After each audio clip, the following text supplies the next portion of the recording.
어제가 무슨 날이었냐면 6.25 71주년 날입니다. 생각보다 코로나 때문에 그런 건지 많이 언론에서 노출이 안 되더라고요. 우리 나라를 위하여 싸우고 또 나라를 지키다가 돌아가신 분들의 이야기가 바로 우리의 나라의 역사 아니겠습니까? 그날만큼은 정말 다시금 되새겨서 잊지 않아야 될 역사고 다시 반복되지 않아야 될 우리 아픔의 역사이지요.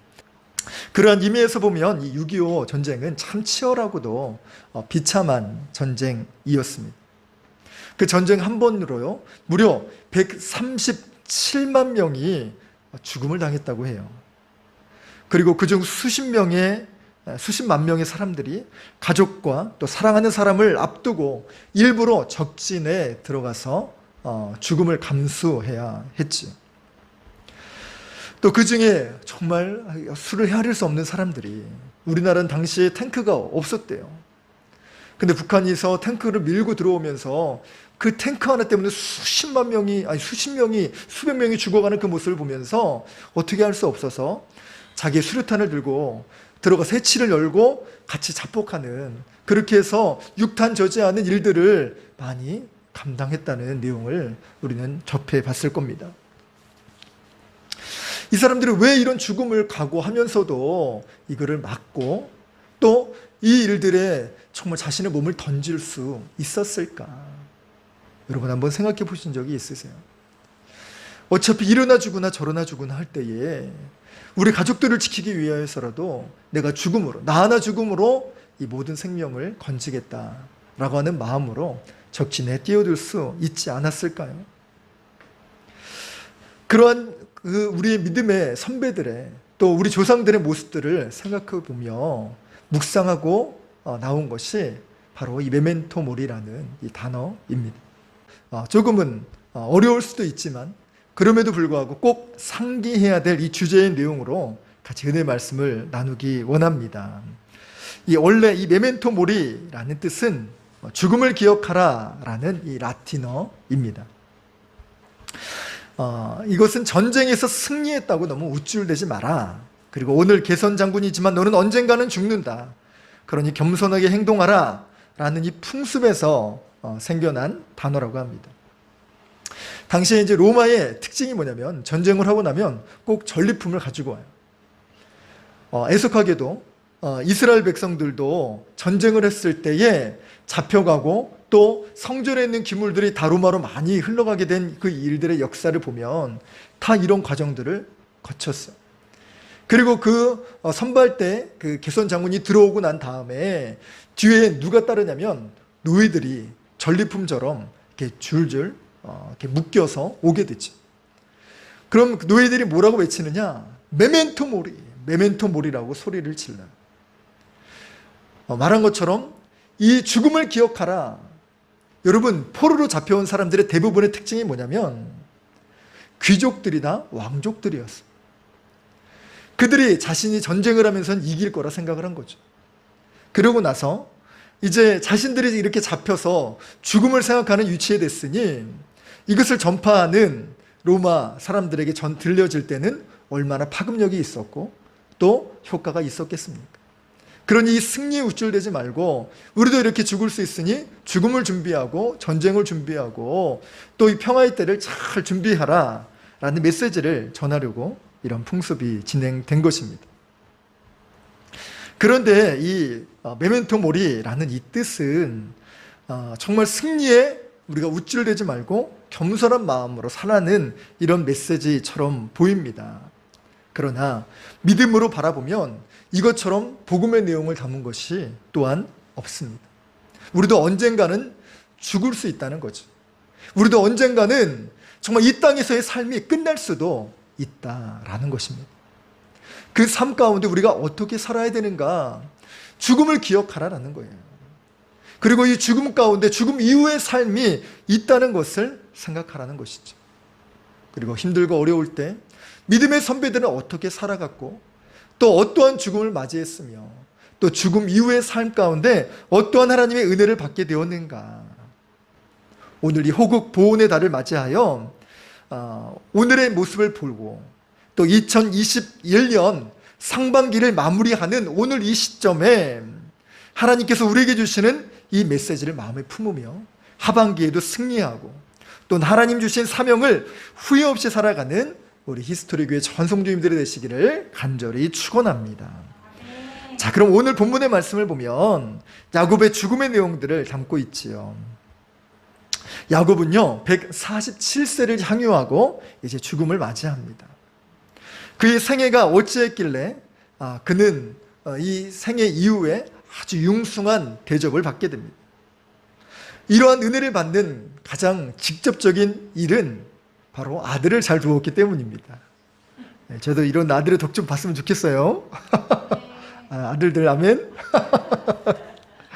네, 농담 반 진담이었고요. 당대 최강대국인 이 애굽의 총리가 바로 누구였느냐? 바로 요셉이었습니다. 요셉은요 애굽에서 총리였을 뿐만 아니라 실세 중에 실세였고 또 애굽을 부강하게 하는 데 있어서 없어서는 안 될 아주 중요한 인재였습니다. 그런 인재의 또 총리의 아버지의 장래였으니 위세가 엄청났을 것입니다. 그러나 하나님의 관점 또 믿음의 관점으로 본다면 단지 아들을 잘 두었기 때문에 이런 장례를 치르게 된 것은 아닙니다. 바로 야곱의 믿음의 여정을 보시고 이런 은혜를 베풀어 주신 것이지요. 우리는 야곱의 생애, 즉 야곱의 죽음의 모습을 보면서 믿음의 사람이 어떻게 아름답게 생을 마감하고 또 죽음 이후에도 이렇게 살아갈 수 있는지 메멘토 모리, 즉 야곱의 죽음을 기억하는 우리의 모습이 되기를 원하면서 오늘 세 가지 교훈을 나누기 원합니다.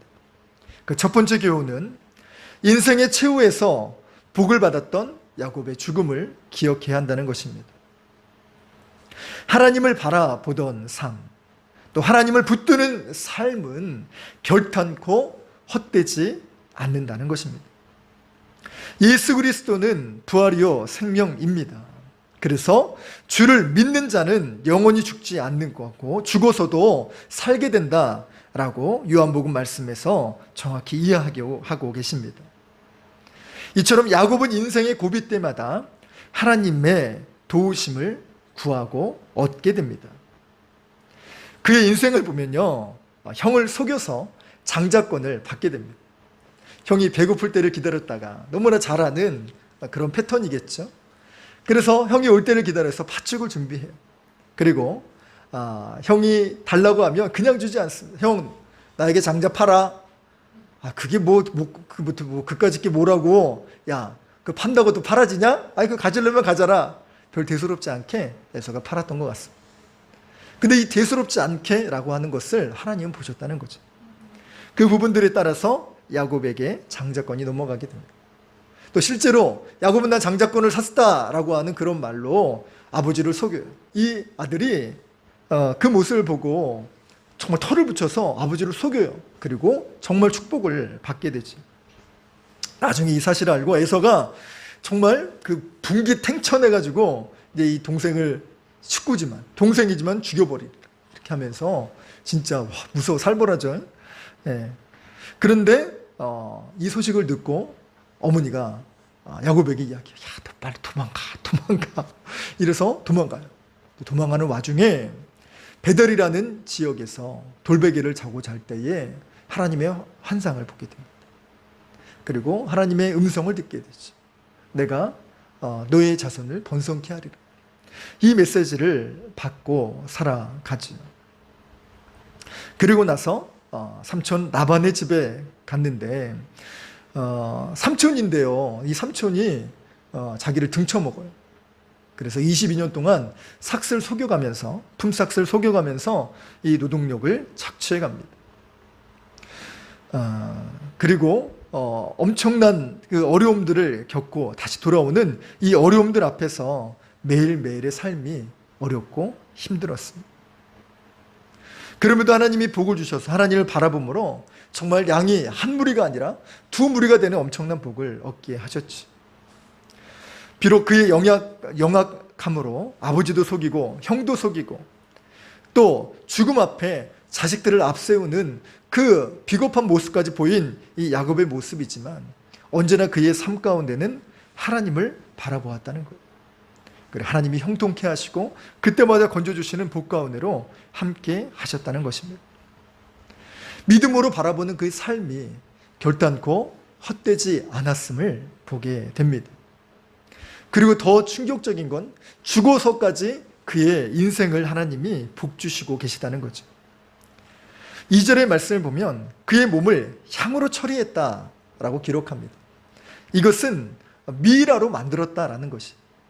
여러분 40일 동안 향처리를 왜 해요? 근데 이스라엘에서 30일 동안 이 향처리를 한다는 것은 미라를 만드는 작업이에요. 성경을 보면 미라가 된 성경의 인물들은 딱 두 사람이 있는데 첫째가 야곱이요, 둘째가 요셉입니다. 그리고 장례를 치르는데 70일의 장례를 치러요. 무려 10주 동안. 역사의 기록에 따르면 당시 애굽의 왕이 죽었을 때 장례를 치르는 날짜의 수는 72일이.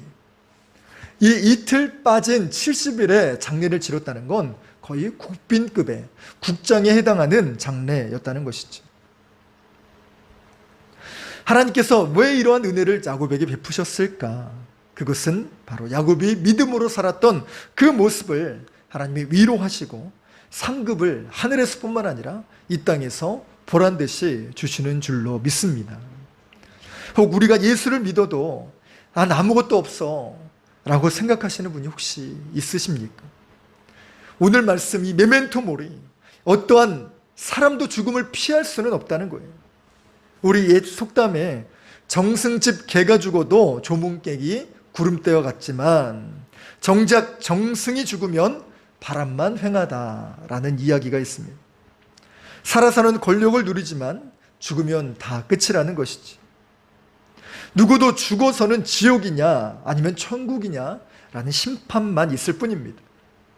그렇게 이 죽음을 기억하면서 우리는 이 땅에서 살아야 하지요. 또한 그냥 사는 것이 아니라 믿음으로 살아서 결국 승리케 하시고 또 우리의 삶을 위로하실 뿐만 아니라 하늘 상급을 베풀어 주시는 이 야곱의 모습을 기억하면서 정말 사람들이 아름답게 추모하는 삶, 그 삶이 우리들의 삶도 동일하게 되는 아름다운 삶이 되시기를 간절히 소망합니다. 자, 두 번째 교훈은 환난마다 믿음으로 이겨냈던 이 야곱의 죽음을 기억하시기 바랍니다. 야곱의 생애를 보면요, 참 굽이굽이 쉽지 않았습니다. 앞서 살짝 말씀을 드렸지만 그 인생의 결정적일 때마다 어려움이 다가왔죠. 그럼에도 불구하고 야곱은요, 성실하게 하나님 말씀 듣고 또 바라보며 살았습니다. 그래서 이것을 하나님 기뻐하셨는지 그래서 두 때를 이루는 엄청난 복을 주셨지요. 그러고 나서 이제 집으로 돌아오는데 집에서도 이 형님과의 일들이 끝나지 않았죠. 그래서 세 때를 나누어서 첫째는 누구를 보내고 둘째는 누구를 보내고 셋째는 자기가 있어서 그렇게 2중 3중의 방어막으로 자기가 살려고 했어요. 그런데 그럼에도 불안해가지고 죽음을 향한 기도를 해요. 그게 바로 야복강가의 기도입니다. 하나님의 사랑과 더불어 싸움이죠. 근데 천사를 이겼다, 하나님 사자를 이겼다라고 하지만 어찌 천사가 사람에게 질 수 있겠습니까? 져준 거죠. 왜요? 그의 끈질김으로. 정말 그가 절실히 하나님을 사모해서 저 살려주세요 라고는 이 마음이 얼마나 동하고 또 얼마나 강력했는지 그 마음에 천사가 져준 겁니다. 천사도요, 참 그래요. 그냥 져준 게 아니라 환도뼈를 칩니다. 그래서 승리는 했지만 그 이후로 야곱은 일평생 정말 절름거리며 걸어가게 되었지요. 뿐만 아니라 고향으로 돌아와서 이 정착한 세겜에서는요, 딸이 겁탈을 당하는 사고를 당하게 됩니다. 그리고 더 큰 일은 이 사고당한 이 일들의 괘씸해서 이 오빠들이 또 자신의 아들들이 이 세겜 사람들을 다 쳐서 죽이는 일들을 벌어지게 돼요. 여기서 끝나면 살인사건으로 끝나게 되는데 당시에는 부족이 동맹들을 맺게 되거든요. 어쨌든 자기가 예전에 고향이 땅에 살지만 지금으로 다른 사람들의 눈에 비춰봤을 때는 이방이요 객입니다. 어디서 굴러온 돌이 박힌 돌을 뺐느냐라고 그 동맹 맺은 그 부락들이 다 쳐들어오면 야곱의 아들들뿐만 아니라 전 가족이 몰살당할 수 있는 매우 엄청난 위기에 봉착하죠. 그때 야곱이 어떻게 했습니까? 베델의 기도를 기억한 거예요.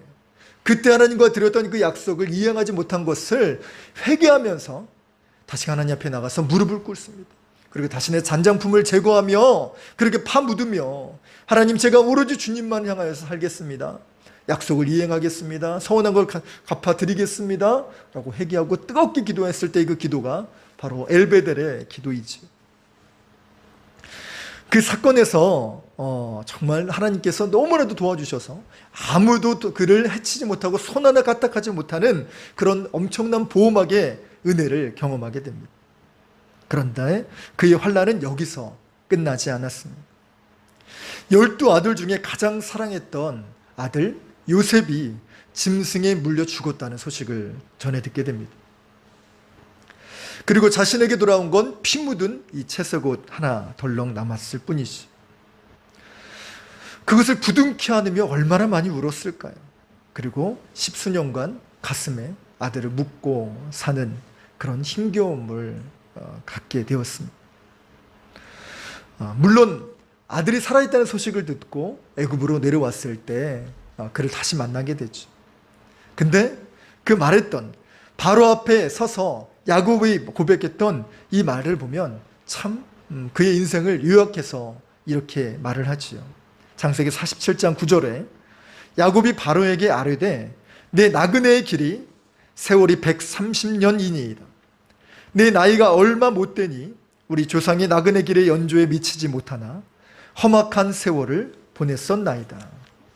이거는 무슨 말이냐면, 내가 조상들처럼 오래 살지는 않았지만 내가 고생한 걸로 치면 조상들보다 더합니다 라는 내용이에요. 이 야곱의 삶은 일평생 이러한 삶들을 계속 반복해서 경험하게 될 때에 얼마나 힘들었을까요? 하나님 없이 사는 사람들의 이 이야기를 들으면요, 야, 야곱은 참 팔찌 한번 드세구나 라고 이야기할 수 있습니다. 불신자들이 본다면 아유, 이 사람 삼재에 악재까지 꼈구나, 재수 더럽게 없는 삶을 살았구나 라고 이야기할 수 있습니다. 그렇게 폄하하고 깎아내릴 수 있지. 그러나 여러분, 믿음으로 보는 인생은 어떻습니까? 판이하게 달라집니다. 그는 정말 재수 더럽게 없고 또 절대로 꼬일 수밖에 없는 삶을 살아간 것이 아니라 그때마다 하나님이 붙들어 주시고 하나님이 정말 그를 보호하시는 이 생명 싸개 속에 살아가는 복된 삶이 되었다는 것입니다. 이를 요새 전문 용어로 한다면 떡상한다고 하죠. 하나님 그의 삶을 잡아서 높여주셨습니다. 그리고 그는 정말 간증하는 삶이요, 많은 사람들에게 정말 믿음의 귀감이 되고 믿음의 모델이 될 수밖에 없는 그런 신앙의 삶으로 기억하게 하셨다는 겁니다. 여러분, 그러니 내 인생의 환난에서 절대 사단에게 속지 말아야 됩니다. 자꾸만 인생을 포기하려고 해요. 욥의 아내처럼 하나님을 저주하면서 내 마음껏 그렇게 살다가 죽어버려 라고 사단은 소리칩니다. 또 기도해도 안 되고 인내해도 안 될 때는 이제 삶 다 때려쳐. 저에게도 야, 너 그냥 묵히 때려쳐. 이 속삭임으로 제가 얼마나 힘들었는지 몰라요. 제 집요한 그 부분들을 계속해서 건드려요. 그리고 거기에 꼬꾸라지게 하죠. 이런 저마다의 치명적인 약점이 누구나 있지 않습니까? 근데 그거를 마귀는 너무 기가 막히게 안다는 거예요. 그거를 건드려요. 근데 거기서 우리가 꺾이면 안 돼요. 여러분, 정말 사단의 말을 들어주는 건 이것은 착한 것도 아니에요. 그땐 안착해도 돼요. 아니, 안착해야 돼요. 그래서 성령님께 안착해야 돼요. 성령님께 뿌리를 두어야 됩니다. 지금 코로나 때문에 우리가 힘듭니까? 또 포기하고 싶은 마음이 생기세요? 예배고 기도고 뭐고 다 내려놓고 세상 사람들과 똑같이 살까? 하루도 몇 번씩 이런 마음들로 마음이 방망이질을 하십니까? 여러분, 그때에 야곱을 기억하시기 바랍니다. 코로나가 아니더라도 지금 내 상황, 내 성품, 내 문제, 내 학교 성적, 진로, 직장, 취업, 결혼, 그리고 자녀들 문제, 이외에도 숱한 나의 괴롭히는 문제들 때문에 매일이 지옥이고 또 절벽 같은 그 삶에 서 계신 분이 계십니까? 제일 포기하지 말아야 될 것은 바로 믿음이요, 기도입니다. 야곱은요, 때론 돌베개를 베고 잤습니다. 그렇게 새벽 이슬을 맞으며 하나님께 기도하는 삶을 살았어요. 야곱이 야복 강가에서 믿음의 씨름을 했던 것처럼 우리 믿음의 성도님도 정말 밤을 새서라도 기도해야겠다는 이런 정말 굳은 결단이 필요합니다. 그리고 정말 주님, 이 베델에서 만나주셨던 주님, 저를 다시 만나주세요 라고 기도했던 이 엘베델의 기도처럼 우리의 첫사랑을 주님 회복시켜 주세요, 우리의 첫 열심을 회복시켜 주세요 라고 기도하는 이 믿음의 용단이 필요할 때입니다. 그렇게 야곱이 승리했던 것처럼 기도의 승부사, 믿음으로 돌파하는 승리자가 되시기를 주 예수 그리스도의 이름으로 간절히 소원합니다. 마지막으로 본향을 품은 이 야곱의 죽음을 기억하시기 원합니다. 야곱은요, 죽으면서 자기 몸을 가나안에 묻어달라라고 유언하며 죽습니다. 그 이유는 바로 하나님과 했던 약속 때문이었습니다. 야곱의 할아버지 아브라함은 하나님의 부르심을 받아 이방 땅이었던 이 갈대아 우르에서 이 하나님이 지시하시는 알지도 못하는 땅, 가나안 땅, 낯선 땅, 이 처음으로 보는 땅에 오게 됩니다. 그리고 자녀손이 하나 없을 그때에 내 후손을 별과 같이 많게 하리라, 그리고 이 땅을 내게 주겠다 약속하신 그 약속을 품지요. 그리고 그 약속을 그 아들 때인 이삭에도 동일하게 반복이 됩니다. 그리고 그 약속은 또다시 손자인 야곱에게도 동일하게 찾아오셔서 하나님 그 약속을 해주시지요. 그리고 야곱은요, 그 험악한 세월을 이겨내면서까지 147세, 정말 정신이 희미해질 수 있는 이 상황 가운데도 이 약속을 품고 끝까지 고백하고 유지로 남겨 놓았다는 것이지요. 어쩌면 인간적으로 보면 야곱은 장지가 가나안이 아니라 애굽의 장례식을 치르는 것이 더 좋아 보일 수도 있습니다. 아들이 애굽의 총리였고요, 죽어서도 명예 가득한 가문이 돼서 애굽에서 존경받고 또 그 명예로운 추앙을 받는 그 일들을 하게 된다면 얼마나 좋을까라고 생각할 수 있지. 그럼에도 야곱은 금빛 찬란한 궁이 아니라 하나님이 약속하신 내 본향, 내 가나안 땅에 묻히기를 소원했던 것입니다. 여러분, 이것이 바로 믿음의 사람이 이 땅을 살아가는 참된 자세입니다. 참 신기한 것은 야곱의 일생은 무엇을 목표로 두고 살았는가, 사실 잘 알기가 어렵습니다. 모세에게는요, 민족을 구원하라 라는 그 사명을 주셨습니다.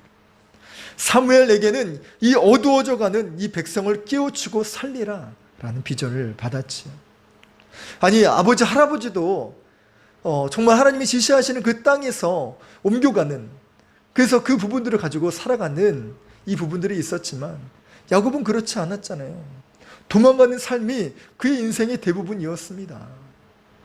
그럼에도 불구하고 그는요, 정말 하나님이 약속하신 그 땅에 돌아와서 사는 것, 또 살아내는 것, 그것이 바로 야곱의 비전이요, 삶의 목표였다는 것입니다. 그런데 그 약속마저 하나님이 주셨던 그 약속이 언제 들려주셨냐면 가나안 땅에 있을 때 주신 것이 아니라 그 가나안 땅에서 도망가는 그 찰나에 하나님이 정말 나오셔서 보여주시고 들려주셨다는 것에는 여러분 참 의미가 깊습니다. 그리고 그 땅에 돌아와서 힘들게 돌아와서 정착하고 살면 잘 되어야 되는데 아들이 그 땅에서 죽지요. 여러분 진짜요. 너무 힘든 일을 겪으면 그거 쳐다보고 싶지도 않아요. 뭐 군대가 그렇고요. 또 내가 정말 힘들게 직장 생활했으면 그 직장 쳐다보고 싶지도 않잖아요. 여러분 아들을 묻은 그 땅이에요. 내 아들을 정말 해한 그 땅이에요. 근데도 그 땅에서 그가 벗어내고 정말 살아내는 과정을 살게 되었습니다. 왜였을까요? 하나님이 말씀하셨으니까요. 만약 야곱에 이 유언이 없었다면 야곱은 애굽에 묻혔을 것입니다. 그리고 요셉과 그 후손들 또한 아버지의 묘가 여기 있으니 우리도 여기에 있어야 되지 않겠는가 라고 계속해서 그 땅에 머물러 살았을 수도 있습니다. 그런데 야곱은 이를 거부했고 또 끝내 사모했던 본향 가나안 땅에 묻히게 되면서 이것은 단 한 사람의 비전이 아니라 민족 전체의 비전이 되었고 민족 전체가 움직여야 될 그 명분과 또 그 목적이 되었다는 것입니다. 400년이 흐른 그때에 모세와 그 동료들이 그 땅을 벗어나게 되는 그 엑소도스 역사가 바로 이 야곱과 이 요셉의 일들 때문이 아니겠습니까? 여러분 이처럼 비전이 때로는 화려하지 않을 수 있어요. 그러나 그 비전으로 하여금 자신뿐만 아니라 자신의 가족이 바뀌는 또 자신의 후손이 바뀌는 놀라운 역사가 일어날 수 있다는 것입니다. 여러분 삼천리 반도 금수강산 하나님 주신 동산 이 찬양을 만드신 남궁업 장로님이 계십니다. 그분이 돌아가시게 되면서 유언을 남깁니다. 나를 사과나무 아래에 묻어주십시오. 이 소박한 이 유언을 남깁니다. 그런데요, 정말로 이제 이 장로님을 묻으려고 그 사과나무를 가봤는데 사과나무가 보통 사과나무가 아니라 산기슭에 위치한 사과나무. 그리고 그 사과나무에서 전경을 바라보면 마을이 한눈에 들여다 보이는 그 나무였어요. 왜 그 나무였냐? 평소에 살아생전 남궁옥 장로님이 기도하셨던 장소였어요. 마을 전체를 품으며 그래서 정말 나라 전체를 품으며 기도했던 그 자리 거기에 자기를 묻어달라는 거. 여러분 이 부분들이 정말 그의 사명이요 또 그의 영적인 목적이었던 것처럼 이렇게 기도하는 사람은 민족을 바꾸고 삶을 바꿔나가게 됩니다. 그리고 분향을 바라보는 이 일들을 통하여서 또 그 일들을 통하여 많은 사람들이 도전과 또 은혜를 받게 되지요. 여러분 오늘을 살아가는 우리 믿음의 성도님들의 비전은 과연 무엇입니까? 홀랜드 오퍼스라는 영화가 있습니다.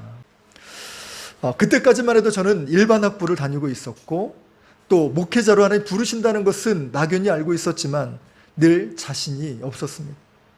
그런데 이 영화를 보고 달라졌고 꿈을 꾸게 되었습니다. 분명히 수업 중임에도 불구하고 또 수많은 사람이 있었음에도 불구하고 이 북받쳐 오르는 이 눈물을 참을 수가 없어서 흐느껴 울었어요. 거의 정말 오열에 가까운 울음을 울어서 많은 사람이 볼 때 저 사람 미쳤나? 또 실언을 당했나? 오늘 헤어졌나? 별 생각을 다 했을 것 같아요. 제 옆에 앉아있는 후배도 선배님 왜 이러세요? 당황했던 그런 모습이 있지 않았을까 싶은데요. 그게 저에겐 상관이 없었습니다. 그 영화의 내용을 설명을 드리면 이렇습니다. 어느 한 음악가가 있었습니다. 그 음악가의 꿈은 대극장에서 자신이 만든 곡으로 오케스트라 공연을 하는 것이었습니다. 그런데 현실은 가족을 먹여 살리기 위한 것입니다. 그래서 꿈을 저버리고 고등학교 음악 교사로 단기간 일하게 됩니다. 1, 2년 하다고 말라고 했지만 자신의 아들이 청각장애라는 것을 알게 되고 다시 돈을 벌기 위해 어쩔 수 없이 음악을 가르쳐야 했습니다.